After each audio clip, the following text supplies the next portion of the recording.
Halo guys, kembali lagi di Ngopi No Cincong dan mungkin konten kali ini agak sedikit keluar dari konteks kopi-kopian selama ini, tapi ini kita mau membahas tentang industri F&B secara keseluruhan, terutama yang berkaitan dengan food reviewer yang meresahkan akhir-akhir ini.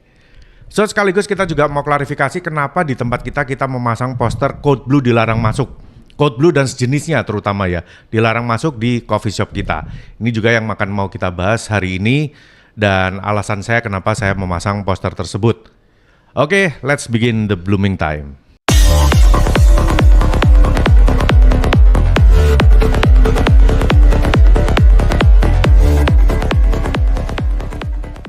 Jadi beberapa waktu yang lalu kita posting di story kita, di IG story kita dan di tautan juga bahwa kita juga memasang poster Code Blue dan sejenisnya dilarang masuk dan kita tag ke Gastronusa dan ternyata responnya juga meledak luar biasa, viral di mana-mana dan akhirnya banyak juga teman-teman lain atau mungkin restoran atau coffee shop lain yang juga mengikuti. Nah ini yang juga mau kita bicarakan hari ini ya. Sebenarnya kita bukan anti dengan food reviewer, kita nggak anti dengan food vlogger, kita juga nggak bermasalah dengan konten kreator, foodie yang lain juga. Tapi kita yang bermasalah adalah dengan Code Blue dan sejenisnya. Atau sejenisnya ini yang dimaksud adalah food reviewer yang berkedok honest review, tapi kemudian isinya cuma hanya menjelek-jelekan, cari-cari kesalahan, cari-cari intinya cuman punya kebutuhan buat engagementnya dia supaya rame, jadi dia membuat review-review yang negatif. Ini yang kita kurang setuju dengan food reviewer atau content creator seperti ini.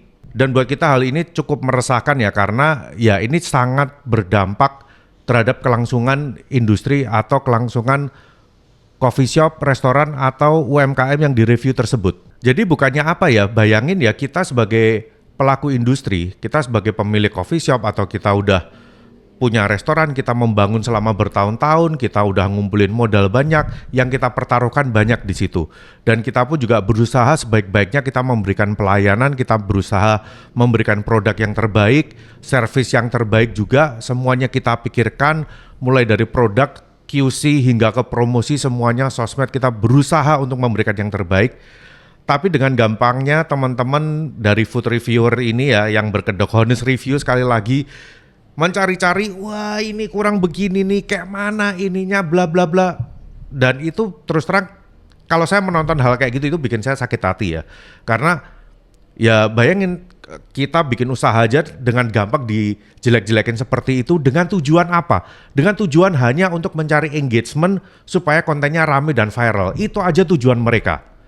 Kalau tujuan mereka untuk improve, saya nggak yakin tujuan mereka ingin supaya coffee shop atau restoran tersebut bisa lebih improve lagi.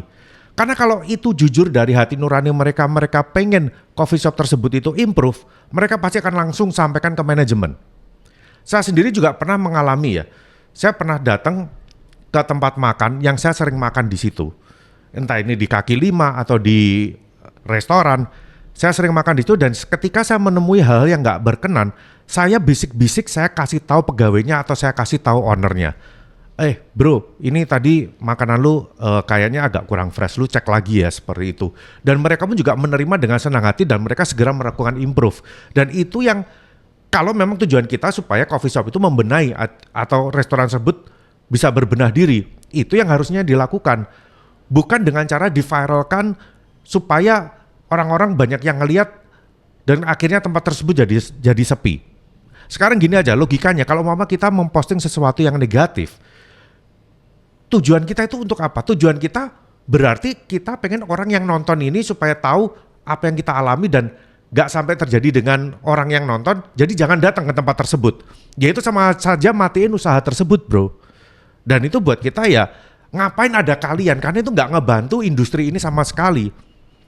Ya bahkan tiap orang belum tentu mengalami kejadian yang sama. Lu bikin seperti itu akhirnya orang jadi enggan datang ke tempat situ padahal belum tentu mereka akan mendapatkan pengalaman yang sama. Let's say kalian bilang nih, wah ini keasinan banget makanan di tempat ini, gak cocok guys, aduh mudah-mudahan teman-teman gak ngalamin kayak gini ya. Orang yang nonton akhirnya juga gak jadi datang ke situ. Makin banyak yang gak mau datang ke situ untuk mencoba padahal belum tentu yang mereka alami juga seperti itu. Dan ini buat saya sih gak fair buat pelaku industri ya. Nah ada cerita yang menarik ya sekitar 15 tahun yang lalu lah. Kita waktu masih awal-awal belajar kopi kita punya forum di Kaskus, dan kita ngadain gathering waktu itu orang-orang kopi yang memang kita masih jadi pendekar waktu itu. Dan teman-teman, kebetulan saya nggak ikut, mereka bikin gathering di Jakarta, datang ke beberapa coffee shop, di mall, dan kemudian mereka bikin tulis review ini di forum Kaskus tersebut. Oh, coffee shop A, ini espressonya seperti ini. Jadi beberapa review tentang espresso tersebut yang memang agak negatif ya. Dan waktu itu kita merasa itu sah-sah aja, tapi ternyata ada mungkin salah satu owner dari coffee shop tersebut yang membaca dan kemudian dia nggak terima dan dia langsung defensif di forum tersebut. Akhirnya jadi ramai dan jadi ribut nih.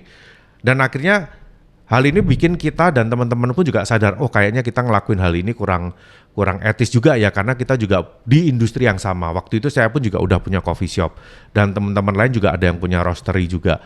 Jadi kita semua akhirnya merasa, wah kayaknya hal ini sepertinya kurang etis, dan banyak juga teman-teman yang say sorry di forum tersebut, dan akhirnya kita nggak pernah ngelakuin hal tersebut. Jadi ya balik lagi ke etika kita, tujuan kita mau untuk apa dulu nih. Jadi waktu itu apa yang saya lakukan dengan teman-teman yang lain, kayaknya itu juga salah satu pengalaman kita yang akhirnya bikin kita jadi lebih wise lagi, lebih baik kita nggak melakukan hal tersebut, review-review, apalagi kalau mama kita juga masih di industri yang sama. Balik lagi kepada para food reviewer ini ya, jadi jangan selalu bersembunyi di balik alasan bahwa setiap orang punya hak berpendapat, semua orang punya kebebasan berbicara. Ya kita juga tahu hal itu, tapi kalau pendapat yang Anda kemukakan ini kemudian jadi berdampak buruk dan akhirnya menjelek-jelekan tempat tersebut, ya kita sebagai pemilik tempat, kita sebagai pemilik usaha, kita juga tidak rela kalau Anda datang ke tempat kita seperti itu. Kita juga punya hak untuk menolak Anda, Code Blue dan juga sejenisnya, food reviewer negatif, untuk datang ke tempat kita. Jadi dengan kita pasang poster tersebut, teman-teman yang merasa bukan sejenis Code Blue, silahkan please welcome. Anda mau nongkrong di sini, Anda mau bikin review, Anda mau bikin foto, Anda mau bikin ulasan tentang tempat ini, tempat teman-teman, mau bikin ulasan tentang kopinya, makanannya, silakan. Selama itu adalah niatnya buat membantu tempat tersebut.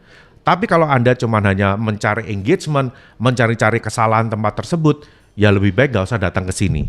Kita sebagai pemilik tempat usaha, pemilik coffee shop, kita pun juga punya hak untuk menolak teman-teman food reviewer yang punya tendensi negatif seperti itu, di mana nggak membantu kita tapi justru malah menjelek-jelekan. Tapi kalau memang ada kesalahan kita memang punya ada bermasalah dengan servis, dengan produknya, silakan kasih tahu ke kami, silakan info ke kami, dan kita dengan sangat senang hati menerima masukan-masukan dari teman-teman semuanya, dan ini akan kita gunakan buat improve. Tapi kalau itu dengan sengaja disebarkan, sengaja bikin kisruh di luar, ya mohon maaf Anda tidak diterima di sini. Memang hal seperti ini memang selalu menimbulkan pro dan kontra ya. Kalau saya baca di komen-komen juga memang pasti banyak juga yang tim yang memihak Code Blue dan food reviewer sejenisnya ini. Ya saya nggak menyalahkan, terserah. Karena mungkin teman-teman ini selalu ketika nonton di sosmed, hal-hal yang berbau negatif ini adalah suatu hiburan buat teman-teman kalian semua. Tapi buat kita sebagai pemilik usaha, kita sendiri juga sakit hati ya sebenarnya melihat hal tersebut ya, dan kita sendiri juga merasa nggak enak hati ketika bisnis tempat teman-teman yang lain pun juga diperlakukan seperti itu, diperlakukan dengan cara tidak respect, dijelek-jelekan, disebarluaskan seperti itu, dan akhirnya punya dampak yang jelek ya. Usaha yang udah dibangun bertahun-tahun, kemudian kita juga punya banyak staf karyawan yang bekerja di situ, hanya dengan satu konten, dengan tujuan engagement doang, supaya rame doang, akhirnya tempat tersebut harus sepi, harus mengalami bleeding, dan akhirnya ujung-ujungnya ditakutkan bisa sampai tutup, dan mudah-mudahan ini nggak terjadi lagi dengan siapapun. So buat teman-teman food reviewer, dipikirkan lagi ya kalau mau bikin konten, apakah itu memang niat Anda mau membantu melestarikan, membangun industri F&B ini, ataukah hanya sekedar kepentingan engagement, kepentingan supaya viral doang semata-mata. Coba dipikirkan lagi. Dan mudahan ini cuman curhatan saya aja, dan ini cuman hanya sekedar opini saja, tidak bermaksud menyerang siapa-siapa, tapi kita pun juga sebagai pemilik usaha, kita pun juga dengan tegas kami menolak Code Blue dan juga sejenisnya untuk datang ke tempat kami. So, silakan cari tempat lain selain tempat kita. Oke, itu aja yang mungkin bisa saya sampaikan teman-teman ya. Mudah-mudahan ini ya kalau mama nggak suka dengan konten seperti ini ya nggak usah ditonton gitu aja. Tapi buat yang memang mungkin punya pengalaman yang sama atau mungkin punya opini yang berbeda, please welcome, silakan tulis di kolom komentar dan kita mungkin bisa berdiskusi di situ dan mungkin bisa juga jadi masukan buat teman-teman yang lain. Oke, sampai ketemu lagi di episode berikutnya dan salam no cincong.